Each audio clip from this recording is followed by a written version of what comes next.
Hola, ¿qué tal? Bienvenidas y bienvenidos al aire, una nueva edición de Impacto Económico. Les saluda Luis de Jesús. De inmediato revisamos las noticias más importantes por los próximos 30 minutos.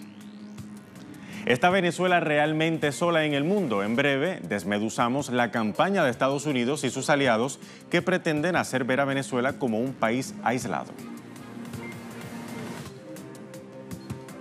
Con gran preocupación por el Brexit y la recesión de la economía global, entra hoy en su tercer día el Foro Económico Mundial de Davos. En breve hablamos sobre eso.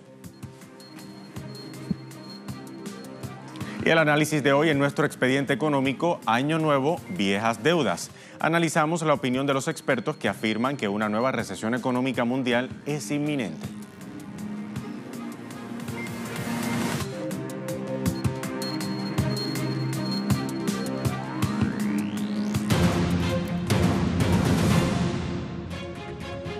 Consideramos que el intento de acaparamiento de poder en Venezuela es una contradicción y una violación de los principios básicos y principios del derecho internacional.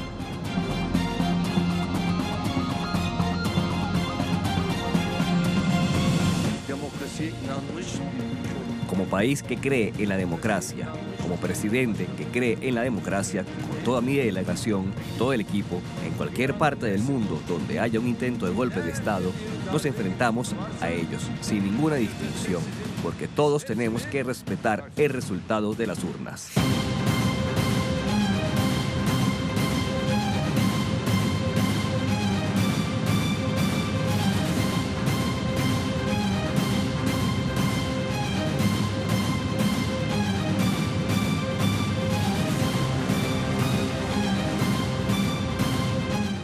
China apoya los esfuerzos del gobierno venezolano para salvaguardar la soberanía nacional, independencia y estabilidad. China siempre ha seguido el principio de no interferencia con los asuntos internos de otros países y se opone a cualquier intervención externa en los asuntos de Venezuela.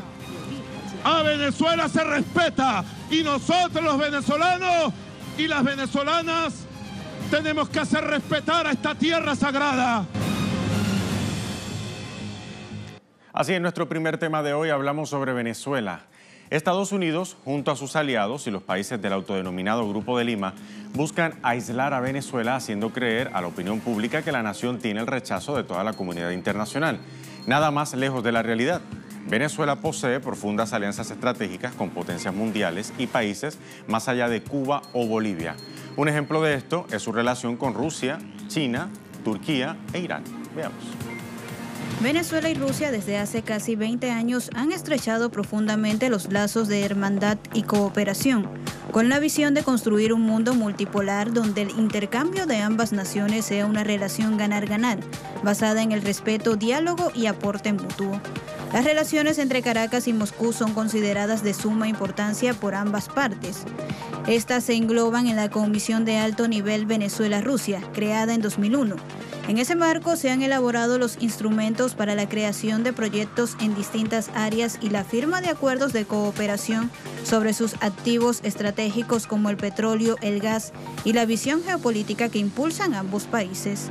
Desde 1999 Venezuela y Rusia han estrechado sus relaciones y desde entonces ambos países cuentan con más de 261 acuerdos suscritos en los sectores agrícola, petrolero, gasífero, industrial y militar. Ambas naciones ya cuentan con varias empresas conjuntas en la faja petrolífera del Orinoco Hugo Chávez, territorio que posee las reservas de hidrocarburos certificadas más grandes del mundo. Venezuela y la nación euroasiática contemplan el funcionamiento de empresas conjuntas orientadas al desarrollo de obras de infraestructura, construcción de facilidades y prestación de servicios para impulsar la producción del crudo en el país. En la actualidad, los dos países avanzan en los planes de estudio para desarrollar proyectos gasíferos en la península de Paria, en el estado Sucre, concretamente en los campos Patao y Mejillones pertenecientes al proyecto Mariscal Sucre, uno de los más ambiciosos en materia gasífera que desarrolla Venezuela. En septiembre pasado, el presidente Nicolás Maduro firmó 28 acuerdos con China con el objetivo de impulsar el programa de recuperación, crecimiento y prosperidad económica. Estos pactos abarcan áreas de interés en materia financiera, petrolera, tecnológica, minera, así como la producción de alimentos y medicinas. Destaca el respaldo de la empresa china National Petroleum Corporation y el Banco de Desarrollo Chino, instancias que facilitarán elementos claves al refinanciamiento de Venezuela y la revitalización de la industria petrolera venezolana como factor esencial en los ingresos venezolanos. China anunció el financiamiento por $5.000 millones a Venezuela para la recuperación de la actividad petrolera en el país suramericano. En ese marco, Beijing apuesta a desplazar a Washington como principal consumidor de crudo venezolano. Además, las partes suscribieron un memorando de entendimiento entre la Corporación Tecnológica ZTE y el Ministerio del Poder Popular para la Salud. China y Venezuela, en el marco de una cooperación ganar-ganar, mantienen pactos de cooperación en defensa comercial, seguridad, defensa nacional, estadística, ciencia y tecnología espacial, así como para el suministro de medicamentos y equipos médicos. El año pasado se produjo además la renovación del programa de intercambio educativo para el periodo 2018-2023 y del programa de intercambio cultural para el periodo 2018-2022. En diciembre de 2017, Venezuela anunció su participación en el megaproyecto de la Franja y la Ruta, que se expande a más de 70 países de Asia, Europa y África. En total, los acuerdos China-Venezuela ascienden a más de 700 proyectos y han supuesto la entrada al país suramericano de más de $62.000 millones. Ahora bien, el presidente de Turquía, Recep Tayyip Erdogan, también ha manifestado su apoyo a Venezuela y ha defendido la legitimidad del gobierno del presidente Nicolás Maduro. Erdogan, que se comunicó en la jornada de ayer con su homólogo venezolano, Nicolás Maduro, también ha ratificado su condena a las sanciones impuestas por Washington contra el país suramericano. Aquí le mostramos una cronología de la relación turco-venezolana. Desde 2017, la relación comercial Venezuela-Turquía se ha incrementado. Destaca un acuerdo para comunicaciones aéreas que estableció la ruta Ankara-Caracas-Ankara, además de un acuerdo en materia agrícola de desarrollo compartido, con 30 millones de hectáreas para siembra en Venezuela, así como una alianza para combatir el crimen transnacional. Octubre de 2017. En el marco del Foro Empresarial Turquía-Venezuela, ambas partes firmaron acuerdos de cooperación bilateral, con el que se fortaleció el desarrollo de la Comisión Mixta Turquía-Venezuela. Ese mismo año, ambos países cerraron una relación comercial de $850 millones en convenios no petroleros. Mayo de 2018. Tanto Maduro como Erdogan firmaron mediante una videoconferencia un acuerdo de alto nivel. Turquía transfirió 18 buques a Venezuela y envió más de 930 contenedores de productos por un total de 142,5 millones de liras turcas. Julio de 2018. El presidente Maduro sostiene una reunión en Estambul, centro económico de Turquía, con empresarios turcos, a fin de fomentar las inversiones en la nación suramericana.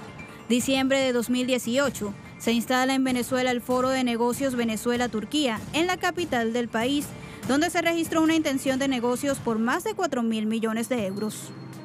Y hay mucho más porque las relaciones comerciales entre Irán y Venezuela datan de la década de los 60 con la creación de la OPEP. Pero en los últimos años, con la llegada de la Revolución Bolivariana a este país suramericano, se han impulsado de manera significativa. Un ejemplo de ello fue el Fondo Conjunto creado en 2007 por un monto de $2.000 millones para invertir en países que intentaban liberarse a sí mismos del yugo imperialista. En la actualidad, ambas naciones mantienen convenios en materia de formación y capacitación en nanociencia y nanotecnología, complementariedad económica y productiva estratégica, así como agricultura, alimentación, industria, minería y construcción. En noviembre pasado, en el marco de la FITBEN, empresas turísticas iraníes también se hicieron con importantes convenios con empresas venezolanas para poder fortalecer e impulsar el sector turístico entre ambas naciones.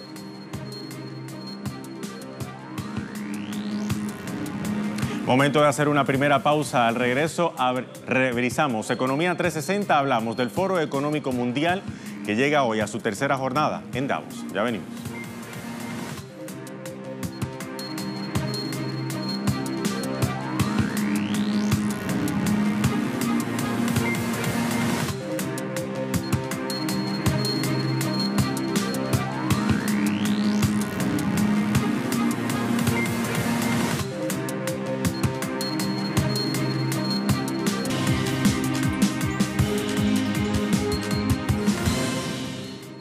Momento de hablar de Economía 360. El Foro Económico Mundial de Davos entró hoy en su tercer día de reuniones, caracterizado por la discusión de las crisis que han mantenido a mandatarios con una profunda preocupación, entre ellos el Brexit y la recesión de la economía mundial. El gobernador del Banco de Inglaterra, Mark Carney, anunció en una mesa redonda que muchas empresas de Reino Unido todavía enfrentan problemas logísticos, incluida la infraestructura portuaria y fronteriza, y que aún no se han tomado medidas por el escenario conflictivo y de incertidumbre del Brexit. Por su parte, el primer ministro de Italia, Giuseppe Conte, pidió soluciones sólidas en las reglas de gobierno de su economía que puedan ser justas para la distribución de ingresos y oportunidades para los italianos. Mientras, el vicepresidente chino, Wang Qishan, expresó que requería enfoques pragmáticos para ajustar y reformar normas y reglas mundiales que incluyan la cuarta revolución industrial. Y la Unión Europea sigue intensificando los planes de contingencia ante la posibilidad de que Reino Unido abandone el bloque comunitario sin un acuerdo. Este miércoles, la Comisión Europea propuso 2 leyes para mantener el acceso a sus aguas y facilitar la autorización para navegar a los pescadores británicos siempre y cuando, lo dejó claro, Reino Unido garantice también lo mismo para los europeos. El Colegio de Comisionados adoptó 2 propuestas legislativas hoy para ayudar a mitigar el impacto significativo que tendría un Brexit sin acuerdo en las pesquerías de la Unión Europea. Esto es parte del trabajo de preparación y contingencia en curso de la Comisión, dada la incertidumbre continua en el Reino Unido, y ayudará a garantizar un enfoque coordinado a escala de la Unión Europea en tal escenario.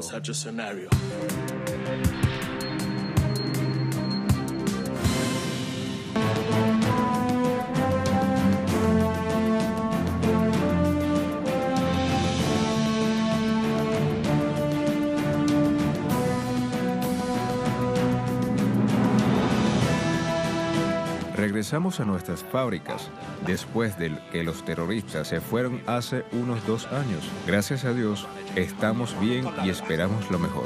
Así se levanta un pueblo que por casi 8 años ha tenido que enfrentar una injustificada guerra. La ciudad de Alepo ha venido reactivando su producción industrial. Comenzamos a trabajar de nuevo y la producción va bien. Exportamos al Líbano y a todas las provincias sirias. Alepo, considerada una región importante para la economía siria, hace grandes progresos. Ha logrado atraer inversiones por unos $416 millones. La ciudad industrial, ubicada cerca del aeropuerto, cuenta con unas 7.000 fábricas, áreas residenciales, centros de distribución y terminales ferroviarias. Las fábricas ahora tienen en uso más de 530 equipos de producción, el 60% de los cuales son para industrias textiles, el resto para industrias químicas, de ingeniería y alimentos. Las fábricas ahora tienen planes de desarrollo ambiciosos para reactivar su producción, al aprender de la exitosa experiencia de China en sus centros industriales. Hemos estado estudiando planes no convencionales para revivir la ciudad. Tenemos una cooperación positiva con China, intercambiamos experiencias con ella, y he visitado Shenzhen y 14 zonas de desarrollo en Tianjin. Alepo, considerada la capital económica siria, fue un importante centro de la antigua ruta de la seda. En la actualidad, revive como el ave fénix bajo la apuesta de impulsar el desarrollo de un país que se niega a ceder su soberanía y que no se rinde ante los intereses de Washington. Llegó el momento de hacer una segunda pausa aquí en Impacto Económico. Al regreso abrimos nuestro expediente económico y dejamos la pregunta sobre la mesa. ¿Se encamina el mundo a una nueva recesión global? La respuesta a la vuelta, ya venimos.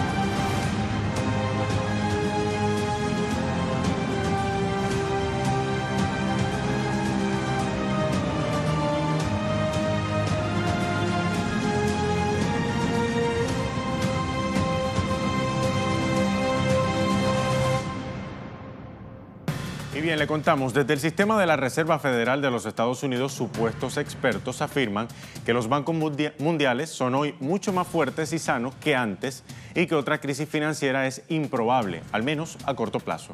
Sin embargo, el propio FMI, con Christine Lagarde a la cabeza, no descarta una nueva crisis financiera y considera que estas surgen generalmente en momentos no previstos.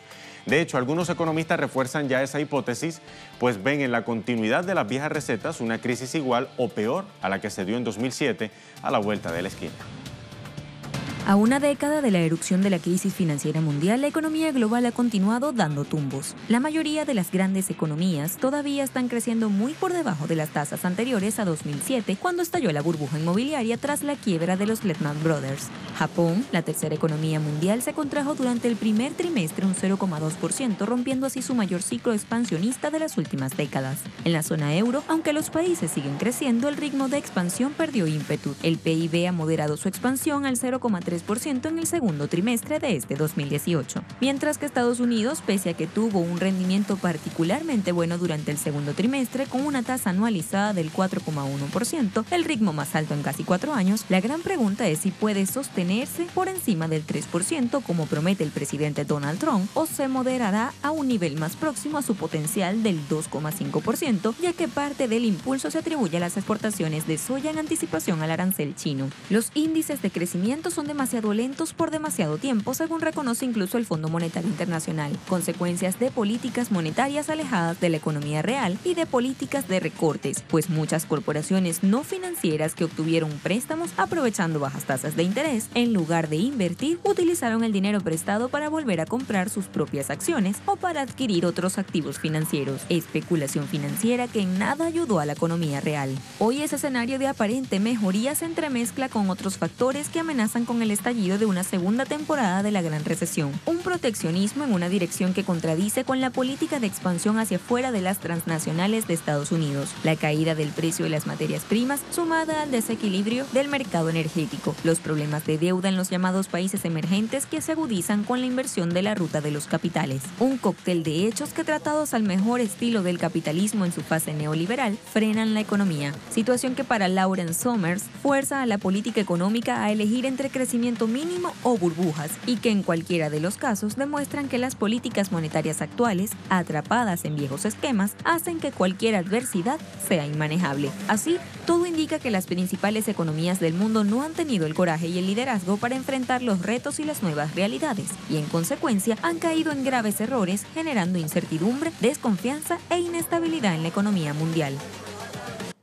Lo cierto es que en muchos casos el crecimiento conseguido en algunos países se ha dado a partir de la profundización precisamente de esas estrategias que nos llevaron a esa última crisis financiera. El proceso insaciable de financiarización de la economía, la especulación financiera, la evasión fiscal, las burbujas inmobiliarias y el endeudamiento sin límites siguen estando a la orden del día en buena parte del mundo. El polémico y multimillonario inversor George Soros dijo hace unos meses en un seminario en París que podríamos estar ante otra gran crisis financiera, haciéndose eco de la fuga de capitales desde economías emergentes como la Argentina, la turca o la Indonesia, refugiándose en la fortaleza del dólar. Argentina dio ya la primera señal de alarma hace unos meses, culminando con un déjà vu en forma de rescate del Fondo Monetario Internacional. La reciente crisis financiera en Turquía tiene muchas posibilidades de afectar más allá de sus fronteras, especialmente a tenedores internacionales de deuda turca, tanto pública como privada. Otros apuntan al impacto del fin de la política monetaria expansiva del Banco Central Europeo y la posible subida de tipos de interés como la chispa que hará encender una crisis en Europa que se pueda contagiar a otros países, especialmente a los emergentes. En tanto que dos dirigentes jubilados del Banco Internacional de Pagos, conocido por ser el banco de los bancos centrales, han publicado recientemente un libro en el que avisan de la bomba de relojería que supone el sistema financiero global debido a las políticas erróneas y temerarias en los países occidentales. Peter Ditius y Herbert Hanung avisan precisamente de la acumulación de deudas, facilitada por la política monetaria y los bancos centrales del G7 y el de la Unión Europea, el Banco Central Europeo. Y para Darío Acelini, investigador de la Universidad de Cornell, el capitalismo siempre se dirige a otra crisis económica. Es la naturaleza del capitalismo para aumentar el capital excedente y luego destruirlo de nuevo a través de una crisis o de la guerra con el fin de reiniciar el proceso de acumulación una vez más. Asegura que después de cada crisis, como muestran los datos históricos, los ricos se hacen más ricos y la concentración de capital crece. Los ciclos de las crisis son cada vez más cortos, ya que la acumulación de capital excedente se vuelve entonces más rápida. Agrega que al igual que en el tiempo previo a la crisis del año 2008, es inminente una crisis de los préstamos de alto riesgo privados, pues desde la última crisis, los bancos, especialmente en Estados Unidos y Reino Unido, no han cambiado su comportamiento. Solo en Estados Unidos, para que usted tenga una idea, los préstamos subprime para automóviles particulares están en el orden de los 26 billones de dólares.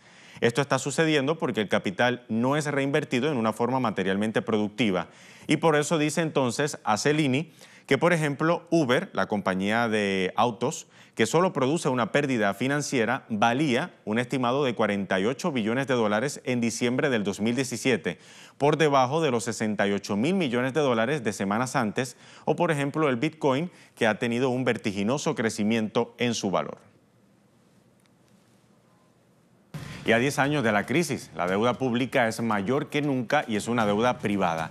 El volumen global de dinero ha ido en constante aumento desde hace décadas y los bancos centrales ahora producen dinero como si no hubiese un mañana, mediante la compra de todo tipo de deuda con dinero en efectivo hecho de la nada, como dicen algunos, y que le llaman, según los términos, flexibilización cuantitativa.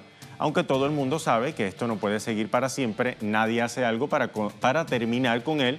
Y lo mismo pasa entonces con la deuda pública, la deuda privada, lo mismo con la oferta de dinero. Así que como un péndulo en eterno movimiento, la crisis van y vienen cíclicamente debo decir, y quizás nunca, o tal vez nunca terminarán, y entonces debamos plantearnos si se trata realmente de una crisis o del funcionamiento sistémico del capitalismo como lo conocemos.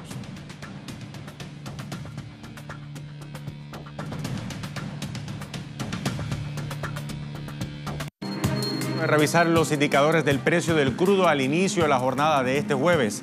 Lo hacemos primero con el barril del Brent de referencia en Europa. Ahí lo tienen en pantalla. Marcó esta mañana 61,27 dólares el barril.